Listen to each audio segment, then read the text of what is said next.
This video is brought to you by Grandeur Warranty, your #1 online source for factory-backed extended warranties in the country. Oh yeah, you and I have waited long enough. That right there is the brand new 2025 Ram heavy duty 1-ton dually with a brand new Cummins turbo diesel and a new 8-speed automatic. And it's finally time to see how it tows right here in Arizona. And there's another big reason why Kase and I are so excited to run this particular video. It's because we get to pull this heavy trailer with a brand new Cummins on the Davis Dam grade. Why is this so important and interesting? Well, it's because the standard by which every pickup truck is rated at for towing is the Davis Dam grade. It's 11.5 miles long. It's pretty steep. We're gonna find everything about the grade, the test, and the new engine, and how it pulls this gigantic 19,000-pound trailer. So Kase, this is interesting. When the tow haul mode is disabled, it starts you in second gear. Right. And when it's enabled, it throws you down in first.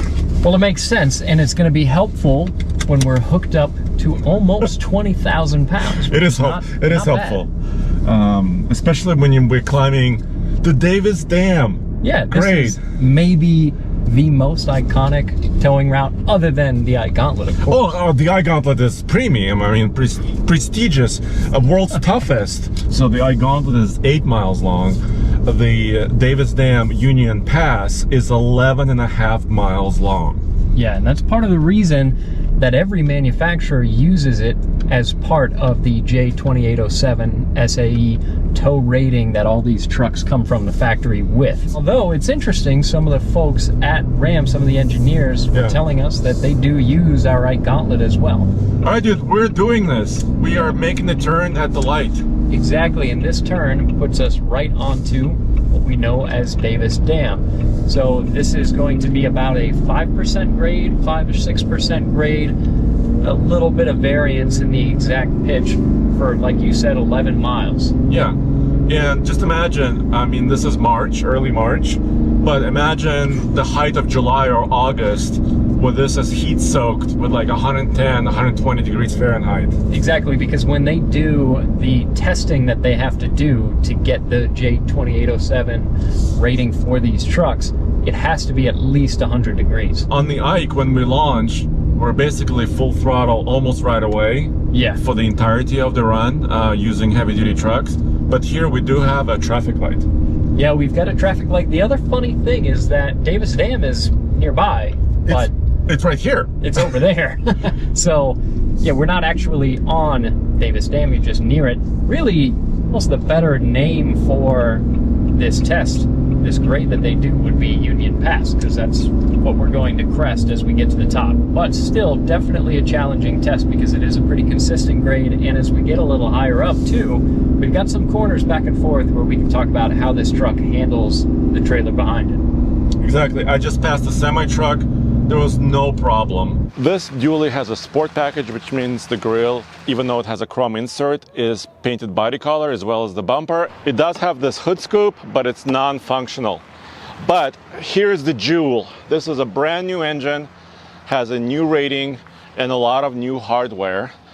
430 horsepower at about 2,800 RPM and 1,075 pound-feet of torque at 1,800 RPM. And we'll talk more about the engine on the inside.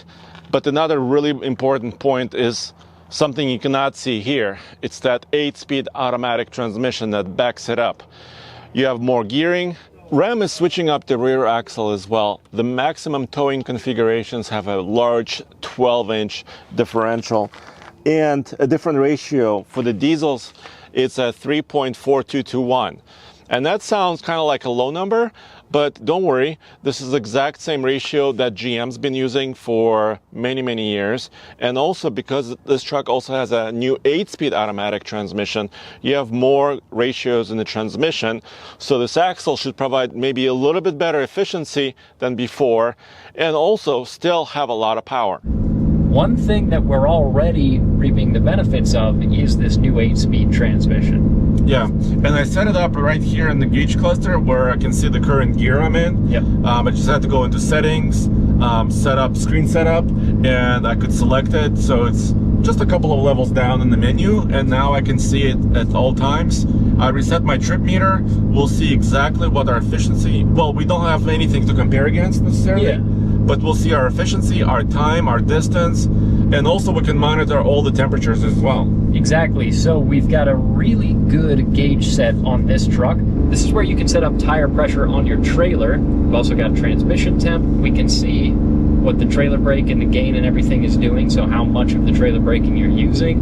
Scrolling down, you have coolant temp. We've got boost pressure. We've got oil temp, oil pressure. We've got our battery voltage. And then we can also see on our way down how much our exhaust brake is doing. The other cool thing is that you can even go into these and you can see a graph over the last 120 seconds, so the last 2 minutes, what these different parameters have been doing. So we can see our coolant temp has been nice and steady, our trans temp has been nice and steady. 165, we'll see if it gains much or picks up much from there. Now, every Ram for 2025, when you get the diesel option, you get the same Cummins engine in the 2500 trucks, the 3500 trucks, right? You're getting the same high output engine, because before that wasn't the case. Yeah, exactly. So there was a high output and there was a standard output. Now it's just the one, 430 horsepower, which is a little behind some of the other diesels in the segment. So what the Chevy is 470, Yes. the standard output Ford is 475, and then the high output Ford would be 500. 500, yes. So we're on the low end here as far as horsepower, but we're on the upper end with this powertrain as far as torque. And when you've got a trailer linked up behind you, torque is really going to be the headline figure that we're interested in. Not that horsepower doesn't matter.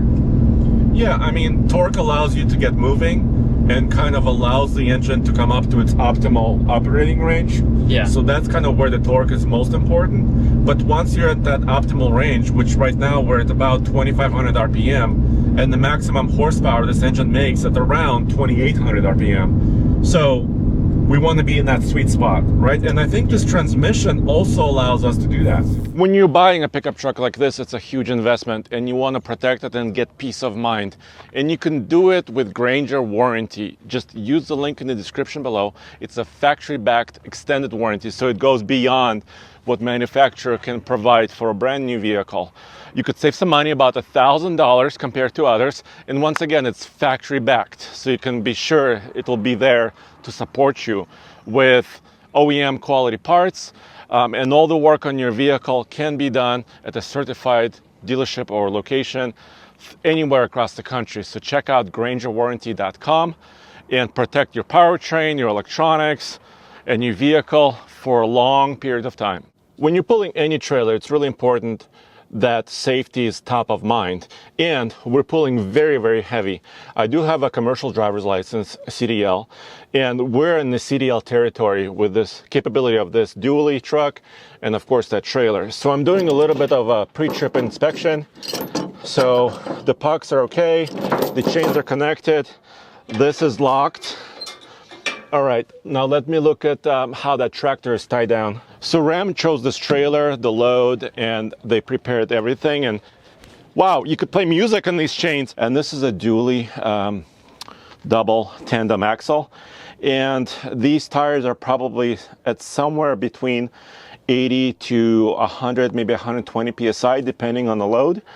And the new Ram truck also has tire pressure monitoring system for the truck, and you can also set it up for the trailer as well. Efficiency is really key because that's your bottom line, right? How often do you have to refuel? How much DEF are you using, right? All those elements add to the cost of running a truck like this. Yeah, and this 342 axle ratio and the presence of this 8-speed as far as fuel economy is concerned, it should make these new Cummins trucks much better. We'll really have to wait until we get these out to Colorado so we can do our MPG loop and compare it to what we've seen in the past and what we see with other competitive trucks. But this 8-speed, definitely an improvement in the quality of how this drives and how this pulls a trailer. Having more gear ratios to choose from should also help with fuel economy.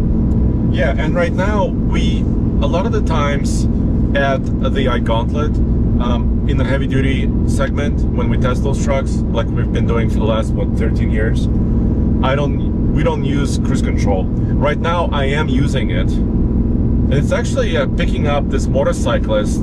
Kase, do you want to show that? Yeah. So there's a motorcyclist ahead of me. The radar system did pick it up, and it says there's a vehicle in front of me.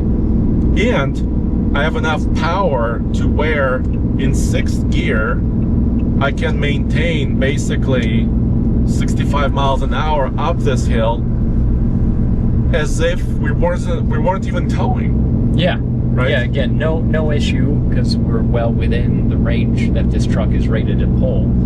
So it's not a problem there. And it seems like as we head uphill, the truck is also doing a good job of handling the weight behind it as far as steering and as far as suspension comfort. Doesn't feel like we're anywhere, of course, near the bump stops. What's the payload on this truck was over 5,000? Yeah, I think we saw it at 5,400 pounds. Yeah. And you have to be mindful of this. Payload is very important, so every pound of it matters, because a trailer like this, the gooseneck that goes in the middle of your bed, right, and connects to that ball in the center of the bed, that could push on the truck with as much as 15 to 20% of the trailer weight. Yeah, versus the 10% that we expect from the typical bumper pull. Exactly. So let's calculate that really quick. So 19,000 pounds, Ram told us, is the weight of this trailer.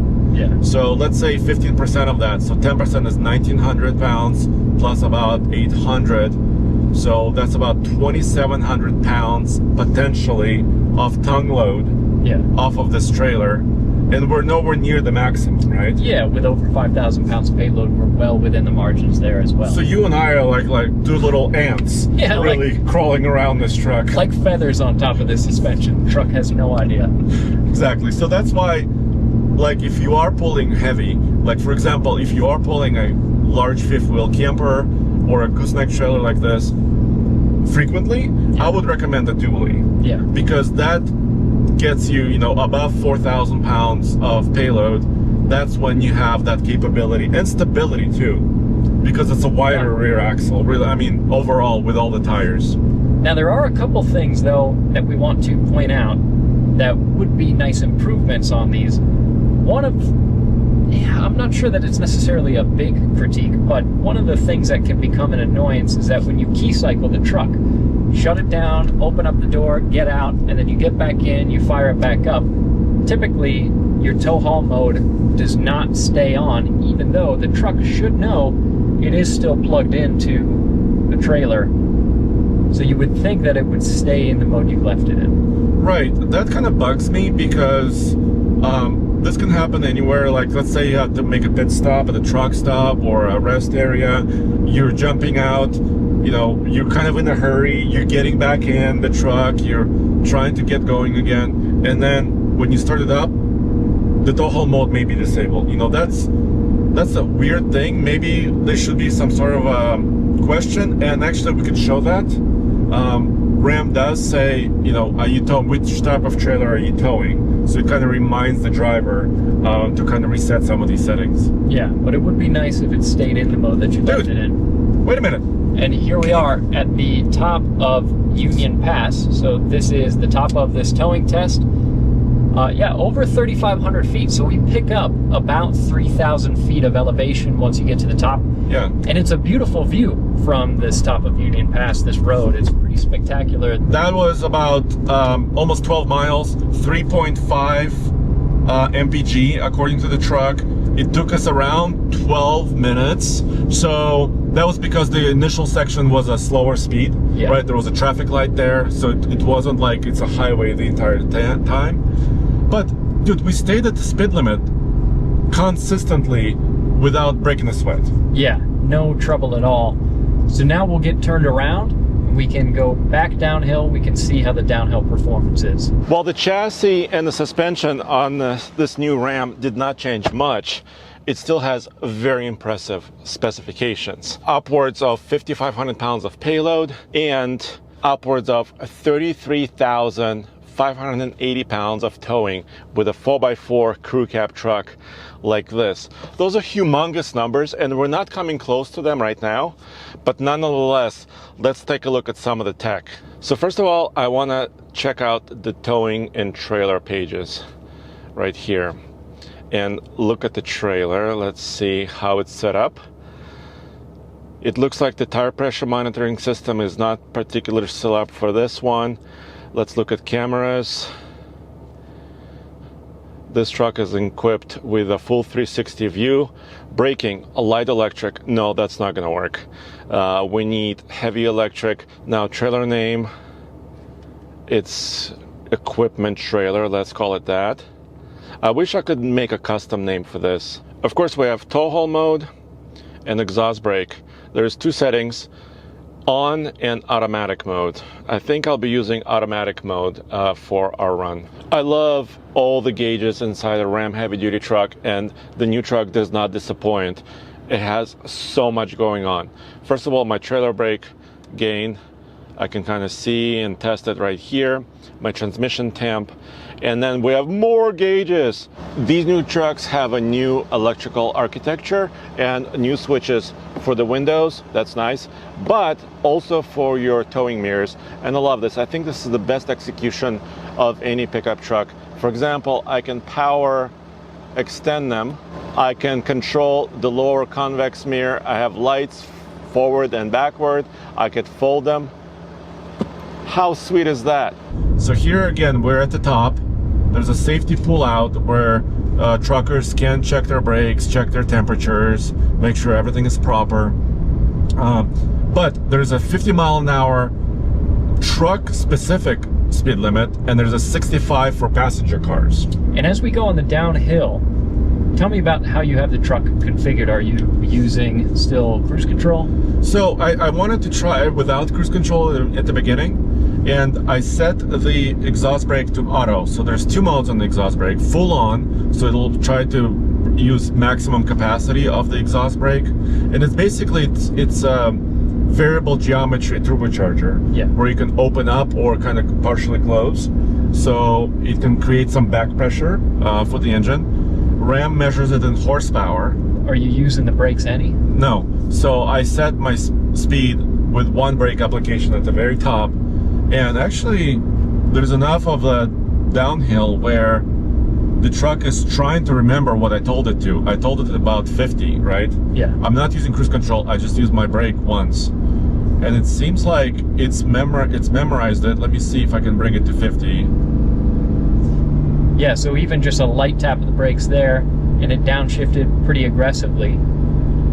And it's ready to help me. So this is a well-programmed transmission from what we can see, because it's very responsive, very quick to do some grade shifting. Of course, the exhaust brake on these trucks is really one of the highlights of them, because I would say here in the Cummins, and this is true going back other generations, but still true with this new updated 6.7 Cummins, this exhaust brake is probably the best in the business. Yeah, I would agree, because you could also hear it. Not that, we want to, hear loud noises constantly, but that's also feedback. Yeah. Right? The truck is letting you know what? Even if you didn't have the gauge, the exhaust brake is on. You can kind of hear that gentle sound. It's not like a Jake brake on a semi-truck. No, it's not incredibly loud. Yeah, which you can hear from miles and miles away. It's a little bit quieter, but it still gives you the feedback and the security, and kind of lets me know that the truck is working properly. Yeah. But I'd say, as far as how effectively the exhaust brake slows the truck down, slows the truck and trailer down, everything, whether you're on laden or towing like we are now, it works the best in the Cummins of all three. Yeah, and for example, Chevrolet only has full-on exhaust brake or full-off. They don't have an automatic setting. Ford does have an automatic setting like this in the Super Duty diesel Power Stroke trucks, but in both Ford and Chevy, it's so quiet in there. Yeah. You almost don't get that feedback from the exhaust brake. And it doesn't seem to slow you down as much as it does in these trucks. Yeah. So I think, both you and I liked Cummins before. Yeah. The previous, the Aisin transmission, the 6-speed was pretty good. The other 6-speed transmission in the 2500s, we owned that truck actually. It was okay. Yeah, it was fine. It didn't give us any major issues. Right. But we had it for about 36,000 miles. yeah, but this 8-speed ZF seems to be initially a much improved unit, at least as far as how it drives. Longevity, that's going to be a question. Yeah, we'll have to wait and see. That will be answered in years and tens of thousands and hundreds of thousands of miles. But as far as how it drives, it's great. And ZF has a great reputation in making transmissions. This is nothing new for them. ZF has been making transmissions for a long, long time. So they've got a very long history there. And they also specialize not just passenger cars and pickup trucks. They build transmissions for big semi-trucks as well, in Europe and other regions. So they have a really good reputation, and they've been with Ram also for some time with their Hemi-powered trucks. Well, and you and I actually flew to Germany to see this transmission before it was confirmed. We knew and expected that it was going to end up in these trucks, but this was before it was confirmed. But what ZF was talking about when they were talking through this particular transmission, because they couldn't specifically say that it was going to go here in the Ram, they were talking about some pretty sizable commercial applications for this transmission as well. Like garbage trucks, school buses, semis. Yeah, flatbed trucks. Flatbed trucks. It also has 1 or 2 PTO, so power takeoff units. So you could run like a really heavy hydraulic pump off of it, or an air compressor off of it if you wanted to. So if you are configuring a 2025 Ram Heavy Duty, they start with a 2-door cab, very basic 2-wheel drive configuration with a Hemi gas engine, and that's at about $46,500, which is a couple $100 maybe more than the previous year. So not a huge change. This Cummins diesel is a $12,595 option. As we're figuring out right now, it's a worthy option. I mean, it works really, really well. Especially if you're pulling heavy loads up steep grades, which is a lot of what we do in Colorado. So the Cummins is a worthwhile upgrade for us. And this Cummins, pricing-wise, is pretty similar to what the old high output used to cost. So it's definitely not an inexpensive option. Yes, and this truck is how much? The one we're sitting in now. This truck is about $86,700. So this one is fairly pricey. It's a Laramie, so it's a decent trim. It's not nearly as crazy as you can spec out these trucks. So we don't have like the passenger screen here on the dash. We don't have the biggest screen that you can get, although it's still a pretty massive screen here in the center.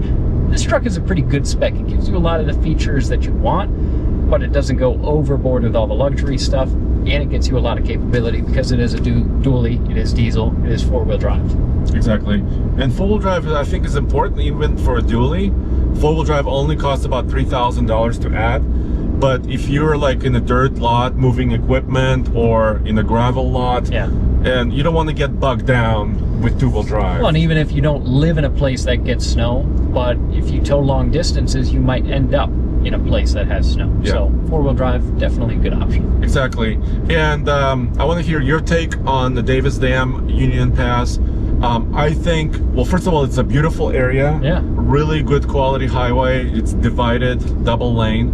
But I don't think it's quite as difficult as the Ike still. Hey, we've got to stay true to the Ike Gauntlet, right? The world's toughest towing test. Well, here's the difference. Well, maybe if we put another 10,000 pounds on the back of this, maybe this would feel feel different about it. Also, if it was 100 degrees out. Yeah, that would also make it feel different. But it would, at least for this particular test, this grade felt almost relaxing, normal. There's not a lot of turns. The steepness of it can bite at certain areas, but I think the Ike is still a top dog. And luckily, we're going to have one of the trucks from this event back in Colorado in the next couple weeks. So an Ike Gauntlet video with the new Cummins is coming. All right, well, stay tuned for that, and we'll see you next time, as always. You guys love car and trucks? Well, I've got 3 great podcasts that you will enjoy listening to because we are deep into cars and trucks. And talking about trucks, right here is my man Andre and Kase working on the next episode of Talking Trucks, where they delve deep into everything that is truckish, including breaking truck news, talking about the different models that are coming up, and of course, tearing down the world of trucks as only Andre and Kase know how to do. But if trucks are not your thing and cars are sort of your thing, check out Carish, our podcast that is sort of car adjacent with Jen and Mary being the ish part of Carish. And finally, Tommy and myself talk all about cars at TFL's Car Chat, where we look into the newest models, talk about what's happening in the world of cars, break down the latest news. All 3 of these podcasts are available wherever you get your podcasts, so check them out. I think you'll really enjoy them.